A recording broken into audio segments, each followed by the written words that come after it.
वक्रतुंड महाकाय सूर्यकोटी समप्रभ निर्विघ्नं कुरु मे देव सर्वकार्येषु सर्वदा। गणनाथ सरस्वती रवि शुक्र बृहस्पति पंचेतानि स्मरे नित्यं वेदवाणी प्रवर्तते। गुरुर्ब्रह्मा गुरुर्विष्णु गुरुर्देवो महेश्वरा गुरुर्साक्षात् परब्रह्म तस्मै श्री गुरुवे नमः। ब्रह्मानन्दं परमसुखदं केवलं ज्ञानमूर्तिं द्वन्द्वातीतं गगनसदृशं तत्त्वमस्यादिलक्ष्यम् एकं नित्यं विमलमचलं सर्वधी साक्षिभूतं भावातीतं त्रिगुणरहितं सद्गुरुं तं नमामि। अलंकापुरी पुण्यभूमी पवित्र तिथे नांदतो ज्ञानराजा सुपात्र तया आठवीता महापुण्यराशी नमस्कार माझा श्री ज्ञानेश्वरासी। श्री ज्ञानेश्वर महाराज की जय। गोपाल कृष्ण भगवान की जय। जय जय गुरुदेव दत्त।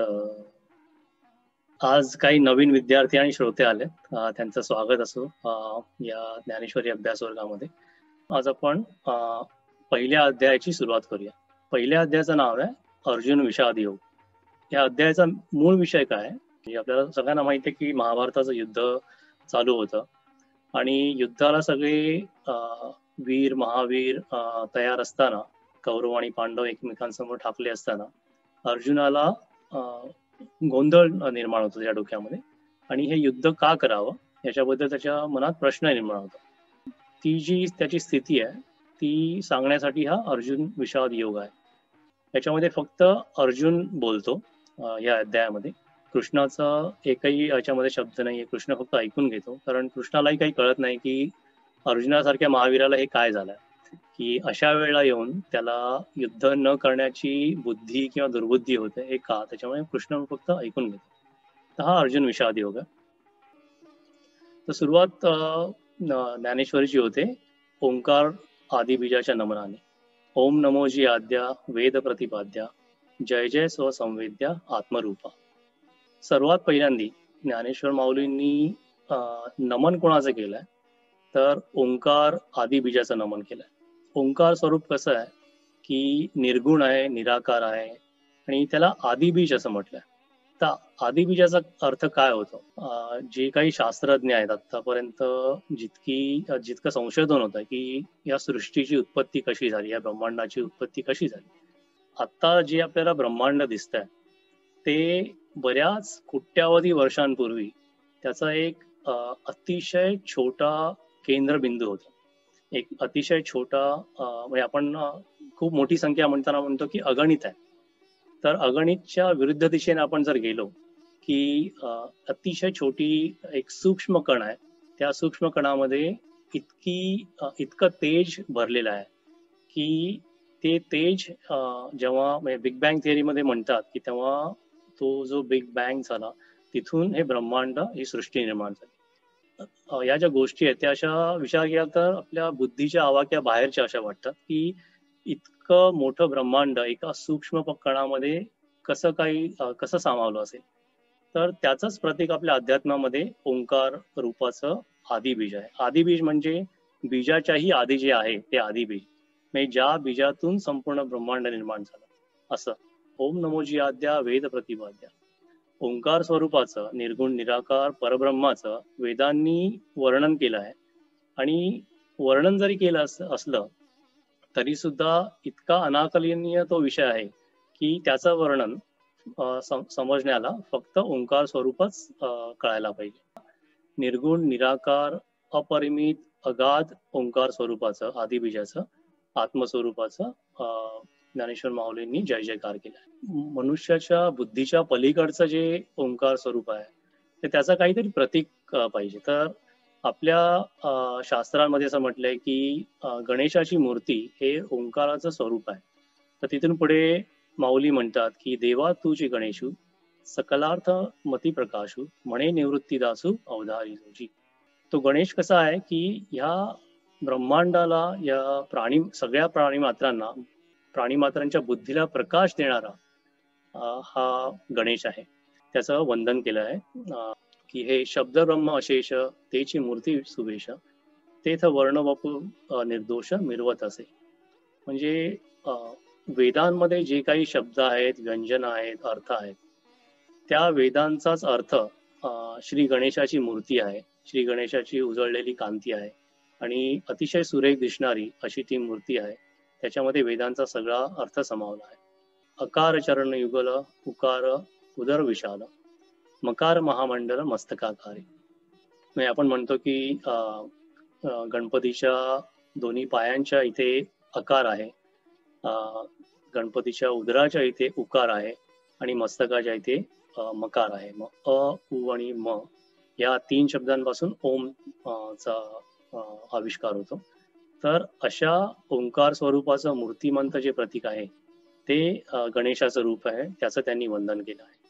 सुरुवातीला मंगलाचरण करतात. मंगलाचरण करण्याचा अर्थ असा असतो की कोणी मोठा उपक्रम हाती घेतला आहे. ज्ञानेश्वर माऊलींनी भगवत गीतेचं भाषांतर सुरू केलं आहे.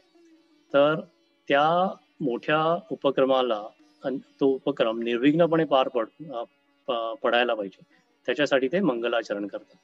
तर असं मंगलाचरण माऊलींनी ते केलं आहे. आणि मग पुढे ते म्हणतात की ते तिन्ही एकवटले, ते तर शब्द ब्रह्म कवळले, ते मिया गुरुकृपा नमिले आदी विजय. की हे ओंकाराचं जे स्वरूप आहे, जे शब्द ब्रह्म आहे, ते गणेशाच्या मूर्तीमध्ये एकवटलं आहे आणि ते मी निवृत्तीनाथांच्या कृपेने मी त्याचं वर्णन करतो. नंतर पुढे ते सरस्वती नमन करतात. आता अभिनव वाग्विलासिनी, जे चातुर्यार्थ कला कामिनी, ते शारदा विश्वमोहिनी नमिली मिया. म्हणजे आपण म्हणतो की काही लोकांच्या वाणीवरती अतिशय प्रतिभावंत अशी शक्ती असते. आता मी माझ्या अनुभवावरून सांगतो की मी प्राचार्य शिवाजीराव भोसलेंची आई महोत्सवाची व्याख्यानं जेव्हा ऐकतो किंवा आमचे आनंददादा आहेत त्यांचं भागवत जेव्हा ऐकतो, तेव्हा असं बऱ्याच वेळा वाटतं की ह्यांचं बोलणं नेहमी ऐकतच राहावं. म्हणजे अगदी आपण मंत्रमुग्ध होऊन जातो आणि त्या ऐकण्यामध्ये, त्या शब्दांमध्ये काहीतरी वेगळी जादूच असते. तर मला वाटतं ही जी जादू आहे ती सरस्वतीची कृपाच आहे. त्या सरस्वतीचं नमन ज्ञानेश्वर माऊलींनी ते केलं आहे. आता अभिनव वाग्विलासिनी, जे चातुर्यार्थ कला कामी, चातुर्य, अर्थ आणि कला यांची जी स्वामिनी आहे ती सरस्वती, ती शारदा देवी, जी आपल्या वाणी, आपल्या प्रतिभेने ती विश्वाला मोहित करून टाकते, अशी जी सरस्वती आहे तिचं त्यांनी नमन केलं आहे. तिथून पुढे माऊली सद्गुरू नमन करतात. आता आपल्या अध्यात्मामध्ये गुरूंचं महत्व खूप आहे. तर त्या अनुषंगाने काही काही ओव्या मला खूप आवडतात. त्या ओव्या अशा आहेत की मज हृदयी सद्गुरू, जेणे तारिलो हा संसार गुरु, म्हणून विशेषे अत्यादरू विवेकाव. म्हणजे माझ्या हृदयस्थ जे सद्गुरू आहेत त्यांनी मला या संसाराच्या भवसागरातून मुक्त केलं आहे.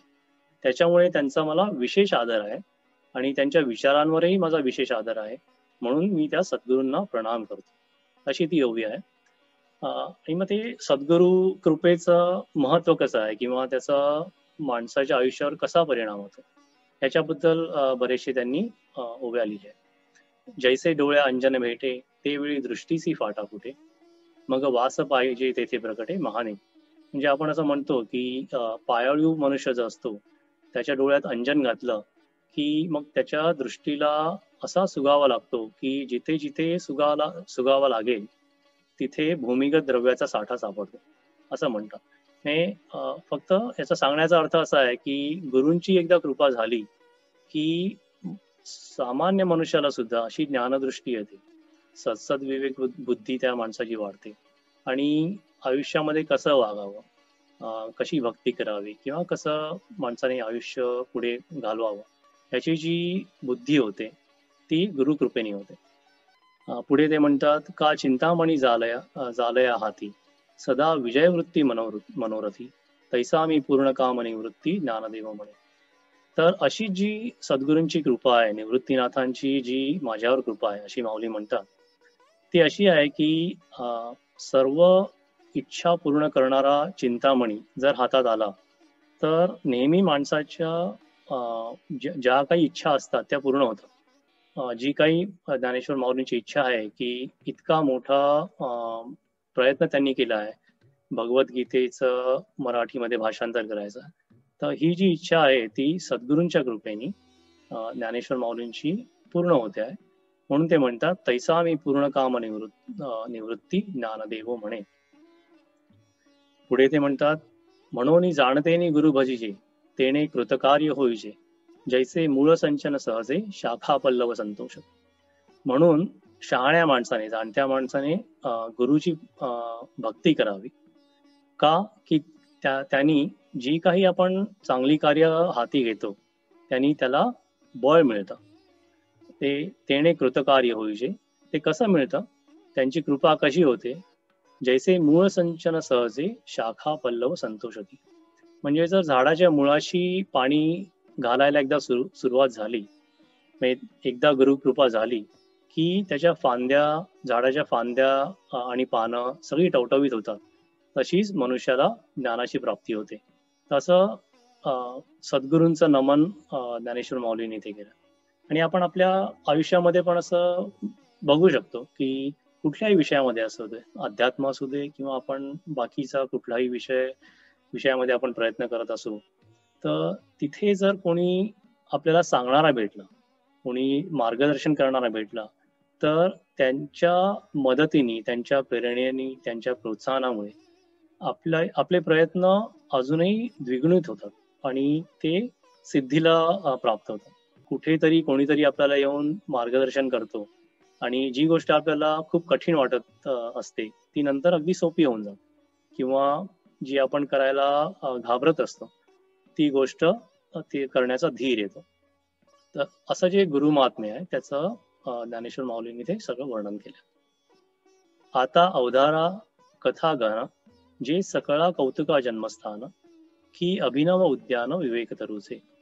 तर ही महाभारताची कथा कशी आहे की सर्व कौतुकांचं जन्मस्थान आहे. म्हणजे ह्या कथेमध्ये बऱ्याचशा गोष्टी कुतूहल निर्माण करतात आणि असे जे विचार आहेत तिथे सद्विचारांच्या झाडांची बाग आहे, असा त्याचा अर्थ आहे की अभिनव उद्यान विवेक तरुचे. ते म्हणतात पुढे की परम धाम प्रकट सर्व विद्यांचे मूळपीठ शास्त्र जाता वसवट अशेषांचे ना तरी सकळ धर्मांचे माहेर सज्जनांचे जिवार लावण्य रत्न भांडार शारदेची. तर ही महाभारत कथा कशी आहे की मोक्षाचं प्रकट स्थान आहे, की परमधाम प्रकट सर्व विद्यांचे मूळपीठ आहे. सर्व विद्यांचं माहेरघर म्हणजे ही महाभारत कथा आहे. शास्त्र जाता वसवट अशेषांचे. सगळी शास्त्र, सगळे वेद, सगळी शास्त्र या महाभारत कथेमध्ये एकवटलेले आहेत.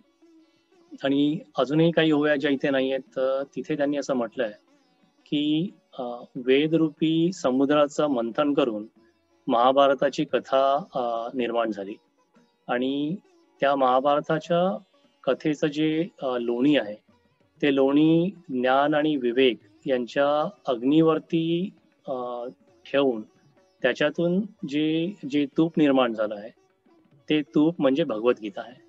तर असं सारांचा सार या भगवद्गीतेमध्ये आहे असं माऊलींनी म्हटलं आहे. म्हणजे वेदांमध्ये बरेचसे विषय आहेत, त्या वेदांचा सार महाभारतामध्ये आहे आणि महाभारताचाही सार भगवद्गीतेमध्ये आहे असं ते सांगलं जातं. लावण्यरत्न भांडार शारदेची आहे. म्हणजे बुद्धीची देवता जी शारदा आहे, सरस्वती आहे, तिच्या लावण्याचं भांडार आहे, तिच्या विचारांचं भांडार आहे या महाभारत कथेमध्ये. एथ चातुर्य शहाणे झाले प्रमेय रुचीस आले आणि सौभाग्य पोखले सुखाचे येत. ही पण किती इथे मराठी भाषेचं किंवा ज्ञानेश्वर माऊलींचं जे मराठीवरचं प्रभुत्व आहे ते इथे दिसून येतं. ते म्हणतात ही महाभारताच्या कथेचं वर्णन कसं करू शकतो की इथे चातुर्य शहाणे झाले. म्हणजे चातुर्याला ही शहाणपण मिळणारी ही अशी कथा आहे. प्रमेय रुचीस आले आणि सौभाग्य पोखले सुखाचे येत. सुखाचंही सौभाग्य इथे वाढलं अशी ही महाभारत कथा आहे. तिथून पुढे त्यांनी भगवद्गीतेची प्रशंसा केली आहे. जे आकर्णिजे भक्ती जे आदिवंद्य त्रिजगती ते भीष्म पर्व संगती सांगी जैल. जे भगवद्गीता म्हणजे जे ब्रह्मेशांनी प्रशंसिजे, जे सनकादिक सेविजे आदरेसी. मी आधी म्हटल्याप्रमाणे महाभारताच्या भीष्म पर्वामध्ये भगवद्गीता आहे. असं बघितलं तर महाभारत खूप मोठं आहे, पण त्याच्यामधली अगदी शेवटी शेवटी आलेली ही भगवद्गीता आहे. आदिवंद्य त्रिजगती त्रिज त्रिभुवनामध्ये जी वंद्य आहे अशी ही भगवद्गीता आहे. जे भगवद्गीता म्हणजे जे ब्रह्मेशांनी प्रशंसिजे, जे सनकादिक सेविजे आदरेसी. अशी जी भगवद्गीता आहे जी सगळीकडे जिची प्रशंसा होते आणि सनकादिक ऋषींनी जिची सेवा केली आहे, अशा भगवद्गीतेला माझा आदरपूर्वक प्रणाम असो. तसं म्हणून ज्ञानेश्वर माऊली महाभारत महात्म्य आणि भगवद्गीतेची प्रशंसा करतात. तिथून पुढे ते त्यांच्या समोर जे बसले असतात सगळ्यांनी त्यांची श्रोत्यांची भक्तांची प्रार्थना करतात. जैसे शारदेची चंद्रकळे माझी अमृत कण कोवळे, ते वेचती मवाळे चकोर तरळगे. इथे म्हणतात की शरद ऋतूमध्ये पौर्णिमेच्या चंद्राचं जे तेज असतं ते तेजाचे अमृतकण चकोर पक्षी जसं काळजीपूर्वक त्या अमृत कणांचं प्राशन करतो, तसं तुम्ही अतिशय शांत चित्ताने अतिशय लक्ष देऊन या भगवद्गीतेच्या अर्थाचा ज्ञानेश्वरीचा अर्थ समजून घ्या किंवा ऐकून घ्या. तर आकाशाचं त्या निसर्गाच्या सौंदर्याचं प्रतिबिंब पडण्यासाठी ते तलावाचं पाणी अतिशय स्वच्छ, नितळ आणि शांत असावं लागतं. तशाच स्वच्छ, नितळ आणि शांत अंतःकरणाने तुम्ही जर ज्ञानेश्वरीचा अर्थ ऐकला तर त्याचा प्रभाव अतिशय पडेल. तिथून पुढे माऊलींनी गीतेची थोरवी सांगितली आहे. या गीतार्थाची थोरी स्वये शंभू विवरी, जेथ भवानी प्रश्न करी चमत्कारोनी, तेथ हरू म्हणे नेणीजे, देवी जैसे का स्वरूप तुझे, तैसे नित्य नूतन देखीजे गीता तत्व. तर इथे असं त्यांनी सांगितलंय की ह्या गीतार्थाची थोरवी केवढी मोठी आहे की स्वतः भगवान शंकर जेव्हा याच्यावरती विचार करत होते, स्वये शंभू विवरी जेथ भवानी प्रश्न करी, त्यांना अशा अवस्थेमध्ये बघून पार्वती साक्षात शंकरांना प्रश्न करते की तुम्ही इतका गहन विचार कसला करता. तर तेव्हा भगवान शंकर पार्वतीला म्हणतात, हे देवी पार्वती, तुझं जसं स्वरूप आहे जे नित्य नूतन आहे, त्याच नित्य नूतन आणि गहन स्वरूपासारखं हे गीता तत्व आहे. आणि ही ओवी मला का आवडते, कारण याचा मी स्वतः अनुभव घेतलाय की मी बऱ्याच वेळेला माझ्याकडून ज्ञानेश्वरी वाचली गेली, त्याचा अभ्यास झाला, पण प्रत्येक वेळेला काही ना काहीतरी नवीन गोष्टी कळतात. एकच ओवी जी काही वर्षापूर्वी त्याचा अर्थ कळला होता, त्याचा नवीन अर्थ किंवा नवीन पद्धतीने अर्थ त्याचा समजतो. हा वेदार्थ सागरू जया निद्रिताचा घोरू, तो स्वयं सर्वेश्वरू प्रत्यक्ष अनुवादला. तर ह्या ज्ञानेश्वरीचं या भगवद्गीतेचं महत्व किती आहे की ज्या परमेश्वराने आपल्या योग निद्रेमध्ये असताना त्यांच्या घोरण्यातून वेद निर्माण झाले असं आपण म्हणतो. ज्या परमेश्वराच्या घोरण्यातून वेद निर्माण झाला तो परमेश्वर, तो स्वयं सर्वेश्वर, तो भगवान कृष्ण जागेपणी त्यांनी ही भगवद्गीता सांगितली आहे. म्हणजे त्याचा किती महत्वाचा. ऐसे जे अगाध जेथ वेडावती वेद, तेथ अल्पमी मतिमंद काय होय.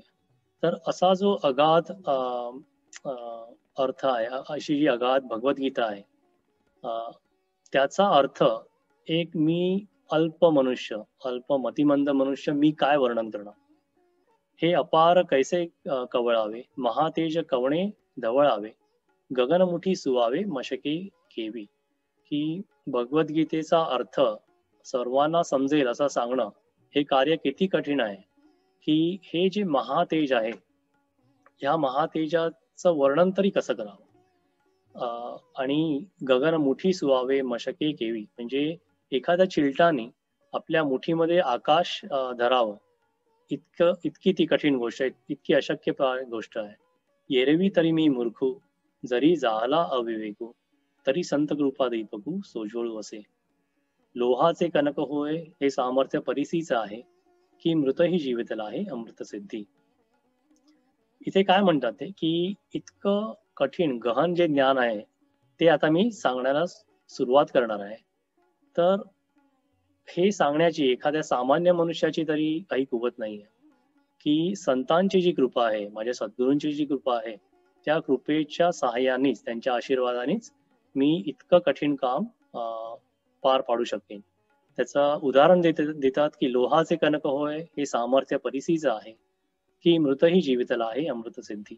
सद्गुरु कृपेचं काम कसं चालतं की परिसाचा स्पर्श झाला की लोखंडाचंही सोनं होतं किंवा अमृत प्राशन केलं तर मेलेला माणूसही जिवंत होतो. त्याचप्रमाणे ही सद्गुरु कृपा माझ्यावर काम करते. तरी न्यूनते परते अधिकते सरते करून घ्यावे हे तुमते विनवितू असे.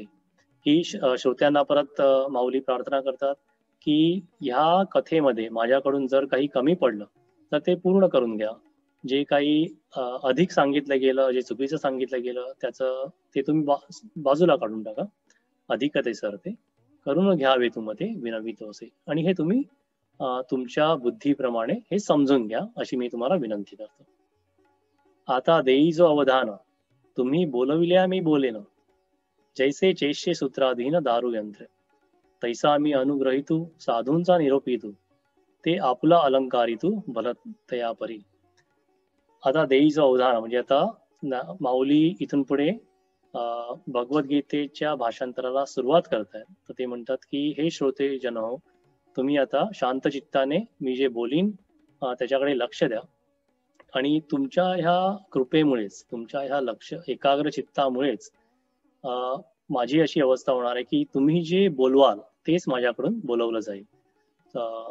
सद्गुरूंची कृपा आहे, तुमची जी आवड आहे, याच्यातूनच मी दारू यंत्राप्रमाणे म्हणजे आपण म्हणतो कठपुतलीच्या बाहुल्या ज्या आहेत त्या जशा चालतील तशाच मी सद्गुरू कृपेमुळे आणि तुमच्या एकाग्र चित्तानी मी बोलविला जाईल. तैसा मी अनुग्रहितू ग्रहितू साधूंचा निरोपितू, ते आपला अलंकारितू भलतया परी. तर इथून पुढे ज्ञानेश्वर माऊली त्यांची अनुमती घेतात, सद्गुरूंच्या आज्ञेसाठी वाट बघतात. आणि इथे एक मजेशीर गोष्ट अशी होते की माऊली ह्या अशा ओव्या म्हणत असतात. तर तिथे निवृत्तीनाथ त्यांचे जे थोरले बंधू आणि गुरु ते त्यांना म्हणतात तव श्री गुरु म्हणत राही, हे तुझं बोलावे न लगे काही, आता ग्रंथा चित्त देई झडकरी वेगा. की अरे ज्ञानदेवा, तुला हे सगळं सांगायची काही गरज नाहीये. इतकी तू विनंती करतोयस, इतकं आर्जव करतोयस, हे सांगायचं आहे तर काही गरज नाहीये. तर आता तू मूळ विषयाला हात लाव. आता ग्रंथा चित्त देई झडकरी वेगा, की आता लगेच भगवद्गीतेबद्दल त्याच्या अर्थाबद्दल या भक्तांना सांगायची सुरुवात कर. या बोला निवृत्ती दासू पाहुनी परम उल्हासू, म्हणे परी येसा मना अवकाशू देऊनिया.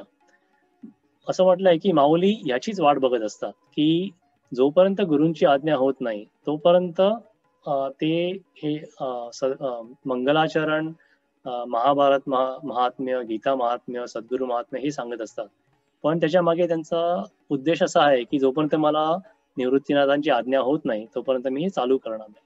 आणि जेव्हा निवृत्तीनाथांची आज्ञा होते तेव्हा ते अतिशय आनंदी होतात. पाहुनी परम उल्हासू म्हणे परियेसा मना अवकाशू देऊनिया. आणि मग तिथून पुढे ते प्रत्येक श्लोकाचा अर्थ ओवी रूपाने सांगायला सुरुवात करतात. तर असं आतापर्यंत जवळजवळ 84 ओव्यांमध्ये हाच संपूर्ण विषय. अजून भगवद्गीता सुरू नाही झाली, पण इथून पुढे जो पहिला श्लोक आहे भगवद्गीतेमध्ये जिथे धृतराष्ट्र संजयाला विचारतो की अरे संजया, कुरुक्षेत्रावरती जे धर्मक्षेत्र आहे तिथे माझे कौरव आणि पांडव हे जे आहेत ते युद्धाला गेले, तर तिथे काय झालं. तर अशा पद्धतीचा पहिला श्लोक आहे, धर्मक्षेत्रे कुरुक्षेत्रे. असं म्हणजे धृतराष्ट्र संजयाला विचारतो. तर इथे बऱ्याचशा गोष्टी माऊलींनी ओवी रूपाने नमूद केल्या आहेत की त्यांनी दोन्ही सैन्यांचं, कौरव आणि पांडव हे जे युद्धासाठी एकत्र जमले आहेत त्या सैन्याचं तिथे जे आहेत अतिरथी महारथी आहेत, महापराक्रमी लोक आहेत, त्यांचं वर्णन केलंय. आणि सांगताना असं त्यांनी म्हटलंय की इतका तो कुरुक्षेत्राचा अवतार बघून असं वाटत होतं की प्रलय काळ जवळ आलाय. हे काळाने आपलं तोंड उघडं ठेवून आता इथून पुढे या काळाच्या तोंडात संपूर्ण सगळे जीव आता नाश पावणार आहेत. इतका तो भयंकर प्रसंग होता. प्रत्येक ठिकाणी दोन्ही सैन्यामध्ये रणवाद्य वाजतायत. वीर महावीर आरोळ्या ठोकतायत. शंख आणि रणवाद्यांचं खूप अतिशय कर्कश असा आवाज आहे. अशी एक भयंकर असा तो प्रसंग आहे. आणि अशा प्रसंगाला दोन्ही ठिकाणचं सैन्य एकमेकांसमोर उभं टाकलं आहे. तर अशा वेळेला अर्जुनाला एक प्रश्न पडतो की त्यावेळी अर्जुन म्हणत असे, देवा आता झडकरी रथू पेलावा, नेऊनी मध्ये घालावा दोही दळा. की अरे कृष्णा, मला जरा हे दोन्ही ठिकाणचं सैन्य त्याच्यामध्ये कोण कोण उभे राहिले आहेत ते जरा एकदा बघून दे, न्याहाळू दे. त्याच्यामुळे माझा रथ या दोन्ही सैन्यांच्या मध्ये घेऊन जा.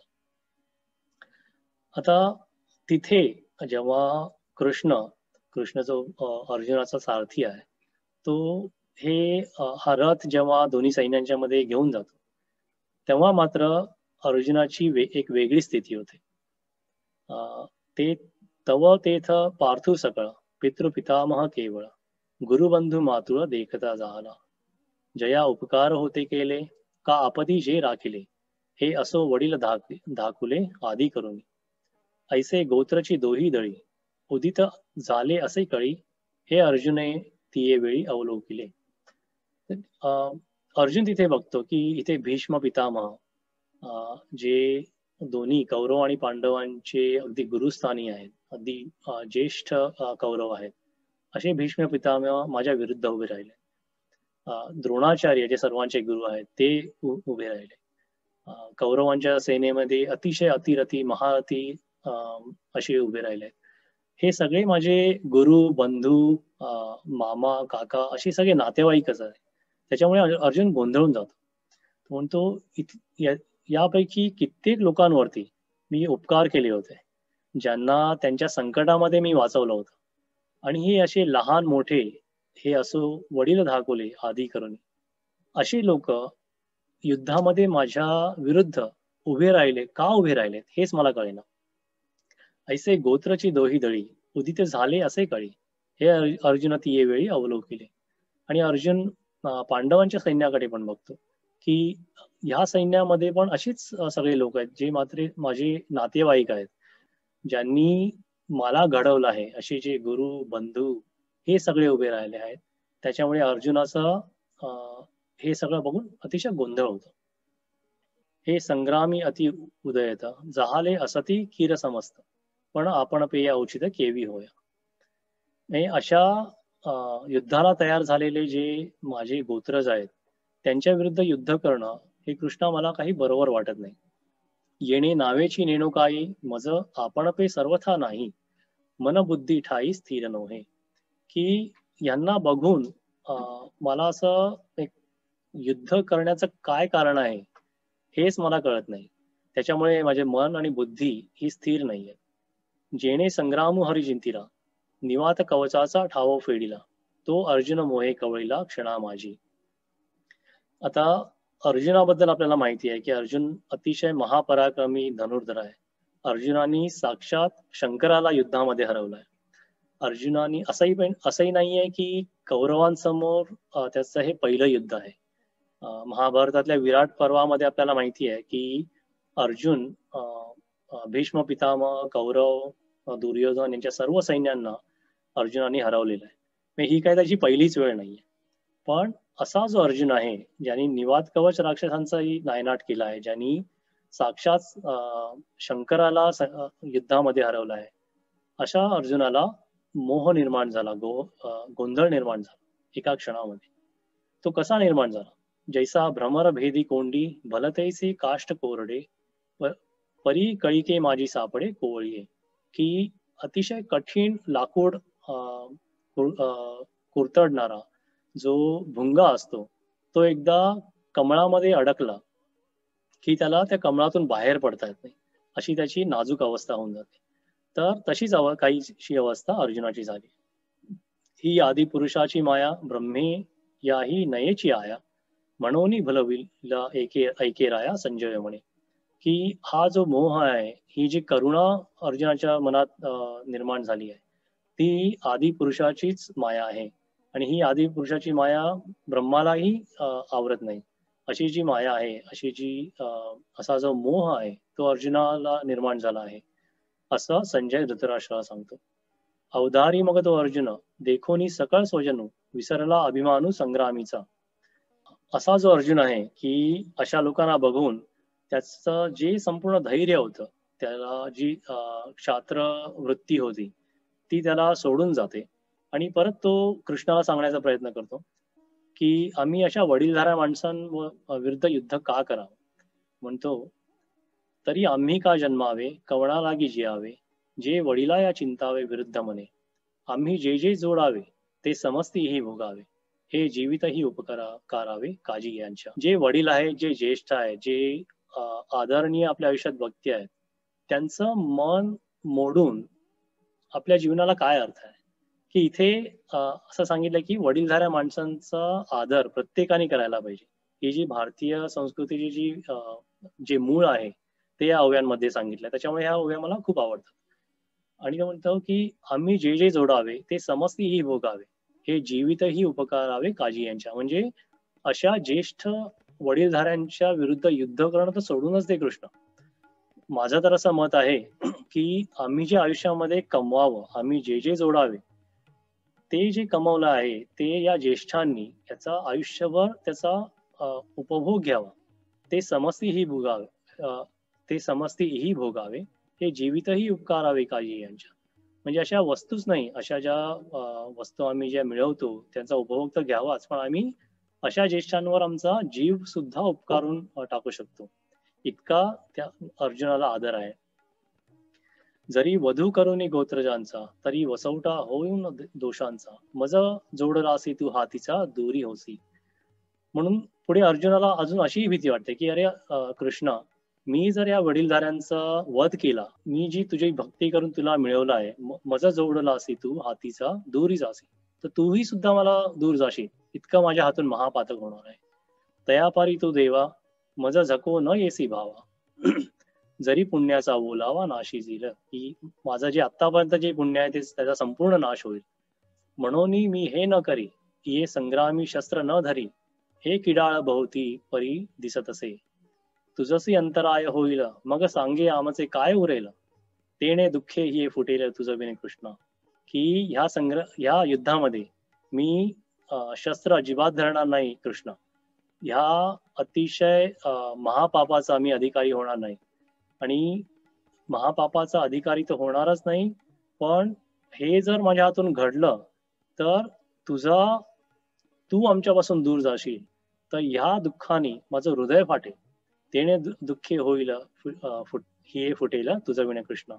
ही जी अर्जुनाला चिंता आहे, ती सर्वात मोठी चिंता आहे की कृष्ण त्यांच्यापासून दूर जाईल. आणि शेवटी परत अर्जुन वेगवेगळ्या पद्धतीने कृष्णाला सांगायचा प्रयत्न करतो की हे युद्ध का करू नये.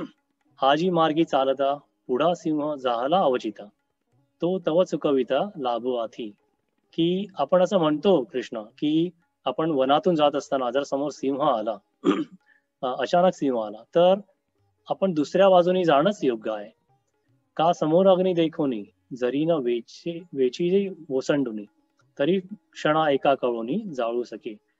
आणि तसा जर वनामध्ये अतिशय मोठी आग लागली, वणवा पेटला असेल, तर तो वणवा पेटला असताना त्या वणव्यातून जाण्यामध्ये काहीच अर्थ नाही.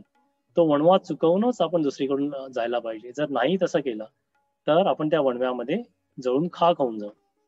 तसाच हा युद्धाचा, महाभारत युद्धाचा प्रसंग आहे की हे युद्ध टाळणंच माझ्या दृष्टीने उचित आहे. जैसे काष्ट काष्ट मथिजे, येथ वन्ही एक उपजे, तेथे तेने काष्ट जात जाळीचे प्रज्वळेनी. म्हणजे जेव्हा एक लाकूड दुसऱ्या लाकूडावर आपण घासतो, घर्षण होतं, तेव्हा त्याच्यातून काही अग्नी निघतो. पण तोच जर अग्नी वाढला तर तो दोन्ही लाकडांना जाळून टाकतो. तर अशीच ही कौरव आणि पांडवांची जी अवस्था आहे, यांच्यामध्ये जो संघर्ष आहे, तो संघर्ष जर आपण अ, काबूत आणला नाही, तर तो संपूर्ण कौरवांना, पांडवांना, त्यांच्या गोत्रांना, कुळांचा त्यांचा नाश होईल. तेण तेणे काष्ठ जात जाळीचे प्रज्वलिनी. आता यावरी ये जे जियावे तयापासूनही हे बरवे.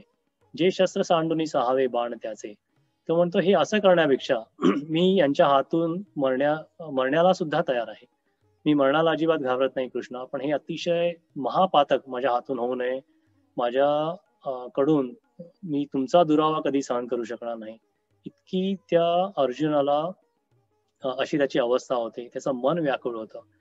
त्याच्या घशाला कोरड पडते, त्याच्या हात पाय गळून पडतात. तर तीच अवस्था पुढील ओव्यांमध्ये सांगितली आहे. मग अत्यंत उद्वेगला न धरत धरत गहिवरू आला. तेथ उडी घातली खाला रथोनिया. अशा गहिवरलेल्या अवस्थेत अर्जुन त्या रथातून खाली उतरतो. तैसा तो धनुर्धरू अत्यंत दुःखे जर्जरू. दिसे जेथ रहिवरू त्यजिला तेने. मग धनुष्य बाण सांडिले न धरत अश्रुपात आले. ऐसे ऐके राया तेथ वर्तले संजय म्हणे. असा जो अर्जुन आहे, ज्याला क्षात्रवृत्ती सोडून गेली आहे, ज्याच्या मनामध्ये मोह निर्माण झाला आहे, त्या अर्जुनाने आपलं गांडीव धनुष्य खालती सोडलं. त्याच्या डोळ्यामध्ये धारा लागल्या. अतिशय दुःखी अवस्थेमध्ये खाली उभा राहिला.